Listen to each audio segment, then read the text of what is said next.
우리가 자전거 탈 때 보면 막 넘어지고 다수 일어나고 그러잖아요. AI는 그럼 어떻게 배울까요? 오늘 청취자께서 보내주신 자료들 보면서 AI 학습, 특히 그 데이터 양이랑 반복이 왜 중요한지 한번 깊게 얘기 나눠보려고 합니다. 네, 특히 왜 AI가 고양이 뭐 이런 개념 하나 아는데도 데이터가 그렇게 많이 필요한지, 또 1만이란 숫자는 왜 자꾸 등장하는 건지 한번 파헤쳐보죠. 그래서 오늘 이 데이터 양, 반복 학습, 그리고 AI 정확도, 이 관계를 좀 명확하게 이해하는 게 목표입니다. 자료들을 보니까 좀 재미있는 게 AI도 결국에는 사람이랑 비슷하게 경험으로 배운다는 거잖아요. 뭐 악기 연주나 자전거 타기 배우는 것처럼요. 물론 뭐 그 규모나 속도는 완전 다르지만요.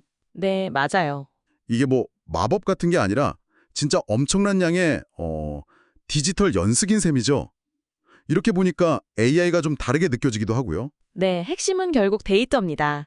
AI는 세상을 데이터라는 창문으로 보는 거죠.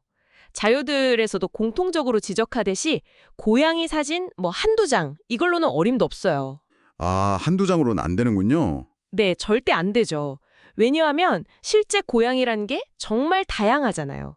어떤 애는 소파에 누워 있고 어떤 애는 상자에 들어가 있고 털 색깔도 다 제각각이고 이런 수많은 경우를 다 봐야 아, 이런 게 고양이구나 하는 어떤 공통적인 특징? 그걸 잡아낼 수 있는 거죠. 그러네요. 근데 두 자료에서 신기하게 딱 최소 1만 개 이 시절을 말하더라고요. 왜 하필 1만일까요? 이게 뭐 특별한 의미라도 있는 숫자인가요? 아, 그게 참 재밌는 지점이죠. 자료 중에 그 주사위 비유가 나오는데 그게 이해하기 쉬워요. 주사위를 딱 10번 던졌다고 해봐요. 그럼 각 숫자가 6분의 1 확률로 나온다고 딱 잘라 말하기 어렵잖아요. 그죠? 그렇죠. 뭐 1만 6번 나올 수도 있고.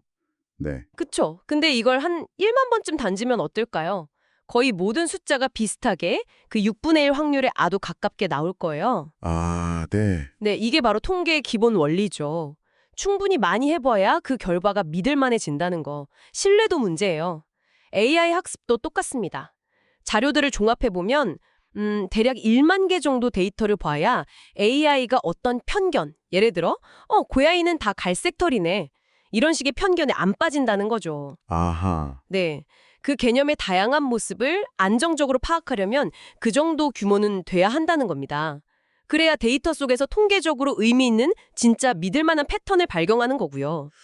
그러니까 1만이라는 게 무슨 마법의 숫자가 아니라 통계적으로 이 정도는 돼야 좀 믿을만 하다 하는 최소한의 기준선 같은 거군요. 네, 맞습니다. 최소 문턱이라고 볼 수 있죠. 그렇군요. 그 방대한 데이터로 통계적인 패턴을 배우는 거네요. 근데 그렇게 1만 개로 열심히 가르쳤어요. 근데 얘가 정말 잘 배운 건지 아니면 뭐 그냥 우연히 몇 번 맞힌 건지 이건 또 어떻게 알죠? 이것도 되게 중요할 것 같은데요. 정말 중요한 질문이세요. 그래서 학습 결과를 검증하는 과정, 이것도 엄청 중요하다고 자료들에서 강조하고 있습니다.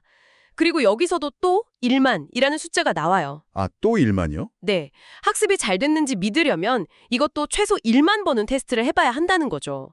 그냥 몇 번 테스트해서 다 맞췄다고 해서 얘가 진짜 완벽하게 아는구나 이렇게 보긴 좀 어렵다는 거예요. 하긴 운이 좋을 수도 있으니까요. 그렇죠. 자료들에 따르면 대략 한 95% 정도, 이 정도 정확도를 우리가 신뢰하려면 그 정도 규모의 검증은 필요하다는 겁니다. 이게 운이 아니라 진짜 실력이라는 걸 증명해야 하니까요. 와, 95%도 대단한데.